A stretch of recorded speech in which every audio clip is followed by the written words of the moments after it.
Çağa bixêr. Ez dixwazim bo hemû gelê Kurdistanê pêşniyareke bikim. Gelek nivîskarên me di meha cotmehê de koça dawî kirin. Loma em dikarin di nav meha cotmehê de hefteyekî hefteya nivîskaran îlan bikin. Sedema vê pêşniyarê çi ye? Ka binêrin meha cotmehê de me kîjan qalemên zêrîn rê kirine. Heftê cotmeha 1988 Nurettin Zaza koça dawî kir. Heştê cotmeha 1997 Gurbetellî Ersöz koça dawî kir. Yazdehê cotmeha 2007 Mehmet Uzun koça dawî kir. Dozdehê cotmeha 1948 Dildar nivîskarê ey Raqîb koça dawî kir. 21 cotmeha 1982 İbni Xelikan koça dawî kir.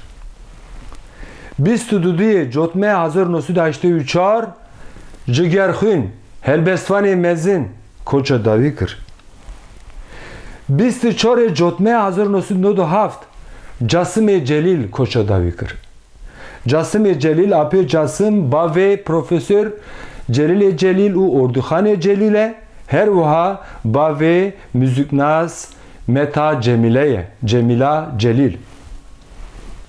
29 cotmeha 2018 Ethem Xemgîn koça dawî kir. 31 cotmeha 1985 Kurdologê mezin Mînak Ronahiya çavê me Ronahiya gelê Kurdistanê apê Qanatê Kurdo koça dawî kir.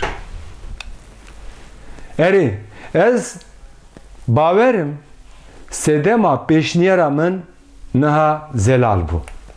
Em dikarin hefteyekî di nav meha cotmehê de diyar bikin û wekî hefteya nivîskarên Kurd îlan bikin.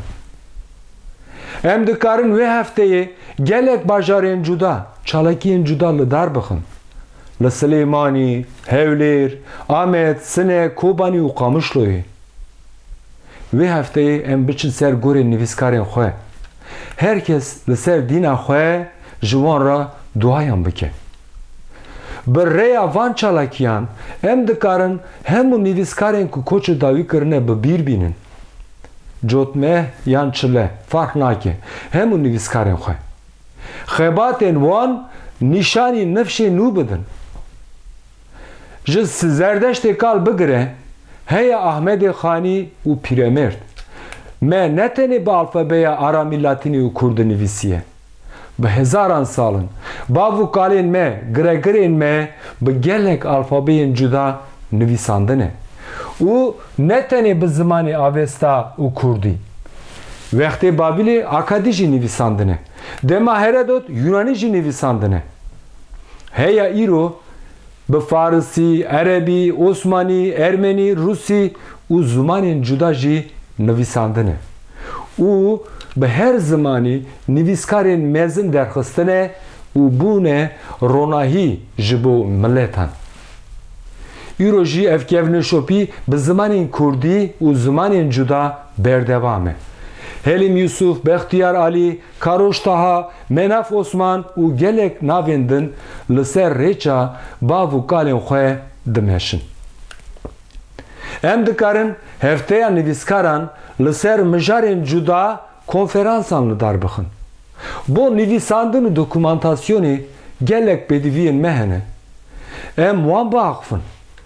Başûr û Rojavayê Kurdistanê derfetên me yên zêrîn çêbûne. Ji bo nivîsandin, lêkolîn, arşîvkirin em dikarin çi bikin? û li ser gelek mijarên cuda em dikarin biaxivin. Pêwîst e em hemû taybetmendiyên gelê xwe binivîsin.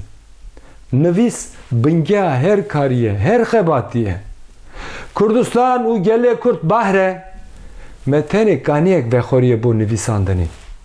Bi milyonan mijar û çîrok hene ku benda me ne û em binivîsin.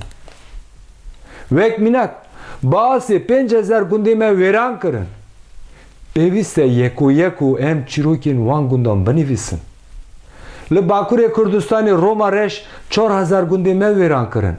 Hin gund hene ku heftê 5 şehîdê xwe hene lê kitêbek jî tune ye li ser wan gundan.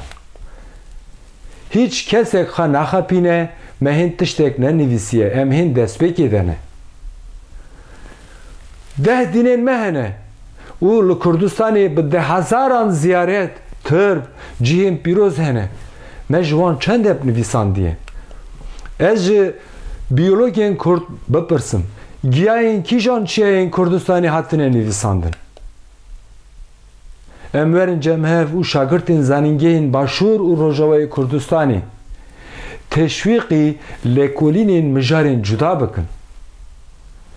Bav û kalên me bi 10,000 kitêb piştine. Kitêbên destnivîsî di malan û medreseyan de dirizin. Pêdiviyê ku em wan berhev bikin, biparêzin, lêkolîn bikin li ser wan.